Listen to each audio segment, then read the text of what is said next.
Under President Trump's visionary leadership, America and Israel are acting together in Iran with great determination and unprecedented strength. Operation Rising Lion is designed to remove the existential threats posed by the Ayatollah regime, the regime that has waged war against America and Israel and the people of Iran for 47 years. It chants death to America, death to Israel, and it delivers death to its own people. Our goals are three. One, removing the nuclear threat. Second, removing the ballistic missile threat, and removing both of these threats before they're buried deep underground and become immune from aerial attack. And third, this means creating the conditions for the Iranian people to grasp their freedom, to control their destiny.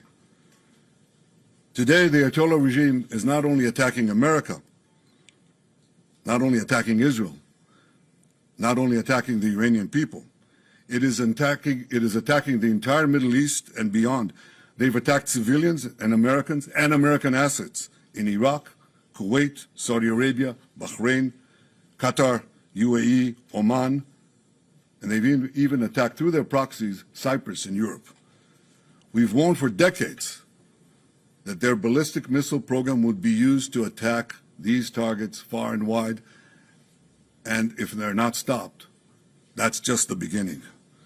The death cult in Iran is trying to blackmail the world by closing a key international maritime route, the Straits of Hormuz. It won't work. Israel is helping in its own way, and intel and other means, the American effort to open the Straits of Hormuz, rather. But I want to ask you to imagine how the Ayatollah regime would be able to blackmail the entire world if they had ballistic missiles with nuclear warheads. Just imagine what they would do. Look at what they're doing now and imagine what they would do if they had ballistic missiles, international range ballistic missiles, and nuclear-tipped warheads. Just imagine what a great threat that would be. So today, Israel and the United States are protecting America, Israel, the entire Middle East, but I venture to say the entire world. Despite the fake news that is unfortunately being spread since the start of the war 20 days ago, we are winning and Iran is being decimated. Iran's missile and drone arsenal is being massively degraded and will be destroyed. Hundreds of their launchers have been destroyed, their stockpiles of missiles are being hit hard, and so are the industries that produce them. That's important. In Rising Line, we destroyed missiles and we destroyed a lot of the nuclear infrastructure. But what we're destroying now are the factories that produce the components to make these missiles and to make the nuclear weapons that they're trying to produce. We're wiping out their industrial base in a way that we didn't do before. Iran's air defenses have been rendered useless. Their navy is lying at the bottom of the sea. Today we hit the other part of their navy in the Caspian Sea. Their air force is nearly destroyed. Iran's command and control structure is in utter chaos. And I can tell you that there's still more work to do, and we're going to do it. And I want to close these opening remarks with one other fake news, and that is that Israel somehow dragged the U.S. into a conflict with Iran. Does anyone really think that someone can tell President Trump what to do? Come on.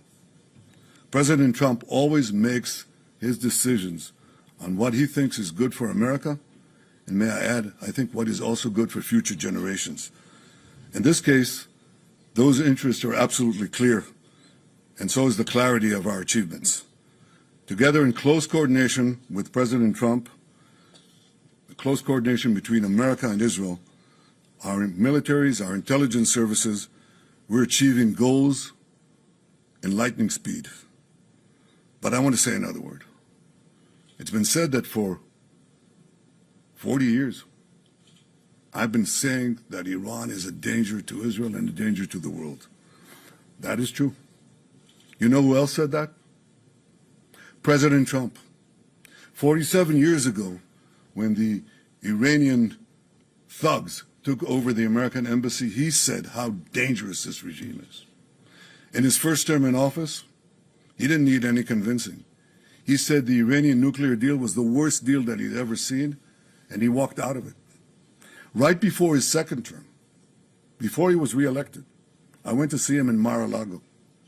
The first thing he said to me was, "Bibi, we've got to make sure that Iran doesn't have nuclear weapons." He said that to me.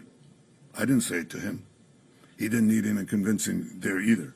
Now, why did he say that? Because for more than 4 decades, this regime, as I said in the beginning of my remarks, is chanting, "Death to Israel, death to America." But they say Israel is only the small Satan standing in their way. The great Satan is the United States of America. And these ideological fanatics, these lunatics, define their raison d'etre, their reason for being, as wiping out Western civilization and America that leads it. They have claimed the lives, they've maimed and wounded thousands of Americans in Iraq and Afghanistan. They killed the American Marines in Beirut. They bombed your embassies. They tried to assassinate the American president, Donald Trump, not once, but twice. Now they blackmail for oil. Just imagine what they would do, what they're capable of doing, if these lunatics had nuclear weapons and the means to deliver them to every American city and every European city and everywhere around the globe. This is a danger for the entire world. It's certainly a danger for Israel. It's certainly a danger for America. We see eye to eye on that. President Trump and I, Israel and America.